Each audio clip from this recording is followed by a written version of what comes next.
Good morning. My name is Rachel, and I am the Thrifty Crocheter, and today is January the 14th. 365 days of kindness. Growing pains. And no, I don't mean the old 80s TV show.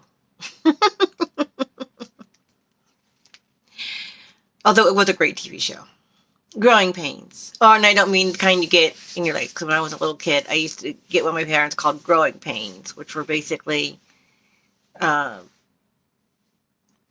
I can't think of the word now. I had in my head, I just lost it. Uh, or you get like these shooting pains in your legs. Like all of a sudden, he has been very kind and patient, waiting for you to change, but you think nothing of his kindness.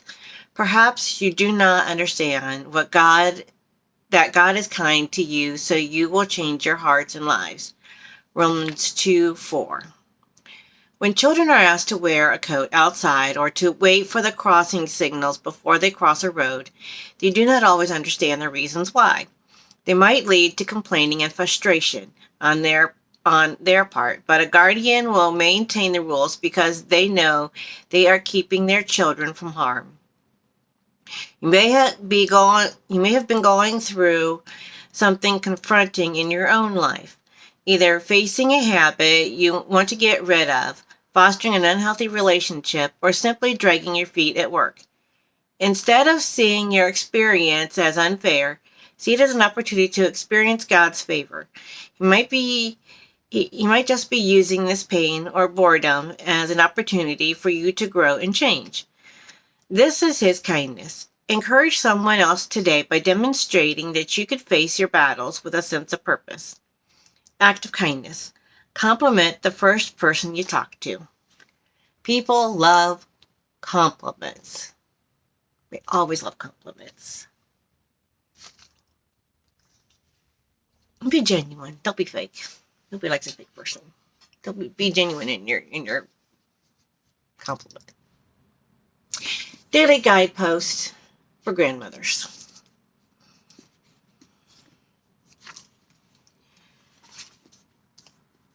January 14th. He asked life of thee, and thou gavest it to him, even length of days. Psalm 21:4.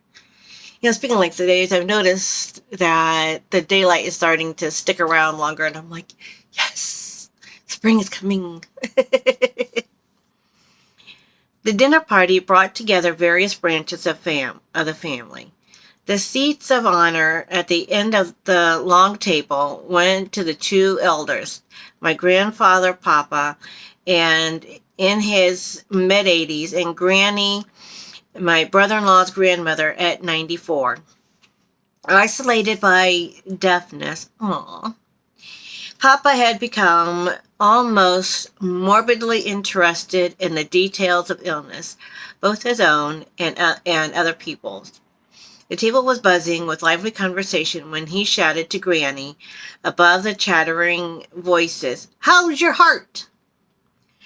Granny beamed down the long table at him, a beatific, I can't say this word, beatific, Beatific,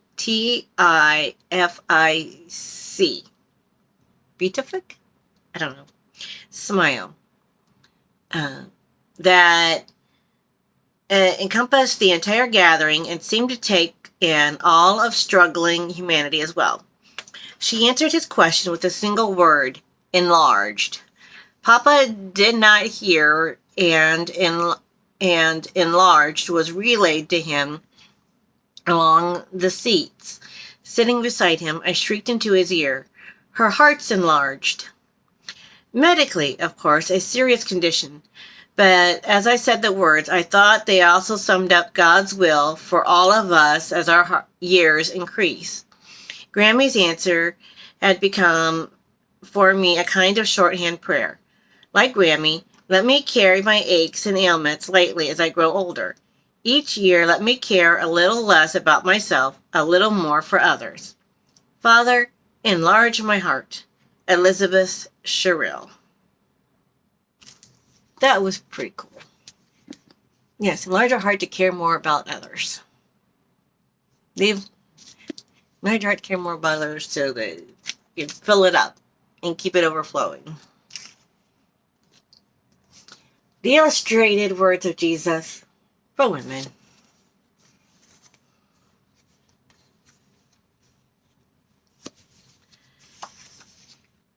Be still and listen. Be still and know that I am God. Be still and know that I am God. Be still and know that I am God. That's a song I learned like a long time ago. Okay, be still and listen. When he has brought out all of his own, he goes ahead of them, and his sheep will follow because they know his voice. John 10:4. Perhaps you've had the experience of being in a crowd of people and hearing a loved one call your name. How did you pick out that one voice from the cacophony of noise? It's a voice you love. Boy, another word I hadn't heard before. Cacophony. Cacophony. Wow. Do you recognize Jesus' voice in the noise of life? How do you know which voice in your mind is that of the Good Shepherd? You learn to know his voice by hearing it. You hear it by listening. You can only listen when you are quiet. Be still and listen for the shepherd's voice. The more you hear it, the easier it will be to recognize it. Be still and know that I am God. I'm not kidding. It really says this. I will be exalted among the nations. I will be exalted in the earth. Psalm 46:10. How about that? It reminded me of that song, and lo and behold, it's part of a verse in the Bible. That just is awesome. That's just too cool.